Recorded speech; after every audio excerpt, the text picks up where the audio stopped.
السلام علیکم ورحمۃ اللہ وبرکاتہ۔ ناظرین کرام، آج ہم بات کرنے والے ہیں کہ مرکز نظام الدین کے وہ 5 فیصلے جنہوں نے تبلیغی جماعت کی تاریخ کو بدل دیا، وہ کیا ہیں آپ حضرات بھی سنیے۔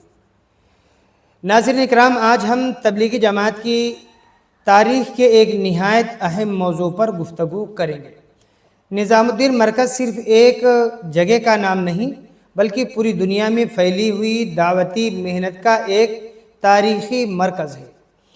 گزشتہ کئی سالوں میں یہاں ایسے فیصلے آئے ہیں جن کے اثرات دنیا بھر کے تبلیغی جماعت پر پڑے ہیں۔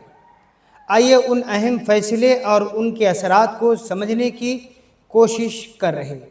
پہلا فیصلہ، دعوتی محنت کو ہندوستان سے پوری دنیا تک پہنچانا۔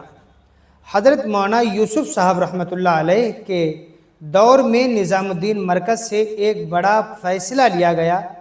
وہ فیصلہ یہ ہوا کہ دعوتی محنت کو صرف ہندوستان تک محدود نہ رکھا جائے بلکہ پوری دنیا تک پہنچایا جائے۔ اس فیصلے کے بعد مختلف ممالک میں جماعتیں بھیجی گئی۔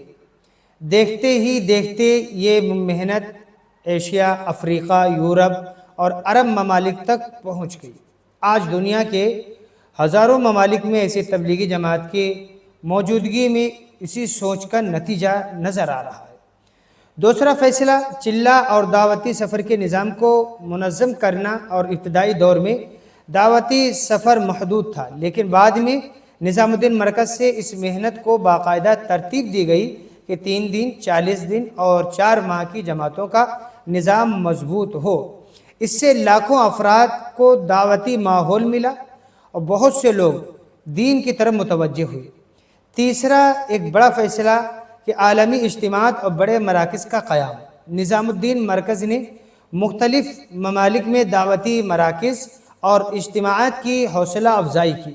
اس کے نتیجے میں بنگلہ دیش، پاکستان، افریقہ اور دیگر ممالک میں بڑے بڑے اجتماعات ہونے لگے جس میں لاکھوں لوگ شریک ہو رہے۔ یہ اجتماعات امت کے مختلف طبقوں کو ایک جگہ جمع کرنے کا بہترین ذریعہ بھی بنا۔ چوتھا فیصلہ، اختلافات کے باوجود دعوتی کام کو جاری رکھنا، یعنی برابر کام چل رہا تھا۔ وقت کے ساتھ بعد انتظامی اور تنظیمی اختلافات بھی سامنے آئے۔ ایسے موقع پر مختلف ذمہ داروں کی طرف سے بار بار اس بات پر زور دیا گیا کہ دعوتی کام بند نہیں ہونا چاہیے۔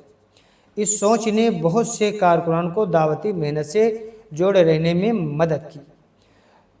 پانچواں اور بڑا فیصلہ کہ نئی نسل کو دعوتی محنت سے جوڑنا۔ گزشتہ برسوں میں نوجوان اور نئی نسل کو دینی ماحول سے جوڑنے پر خصوصی توجہ دی گئی۔ مختلف علاقوں میں تعلیمی، اصلاحی اور دعوتی سرگرمیوں کے ذریعے نوجوانوں میں دین کی فکر پیدا کرنے کی پوری کوشش کی گئی۔ یہ فیصلے آنے والے وقت میں تبلیغی جماعت کے مستقبل کے لیے اہم سمجھا جاتا ہے اور انشاءاللہ اس کے ذریعے سے امت کا بھی بڑا فائدہ ہوگا۔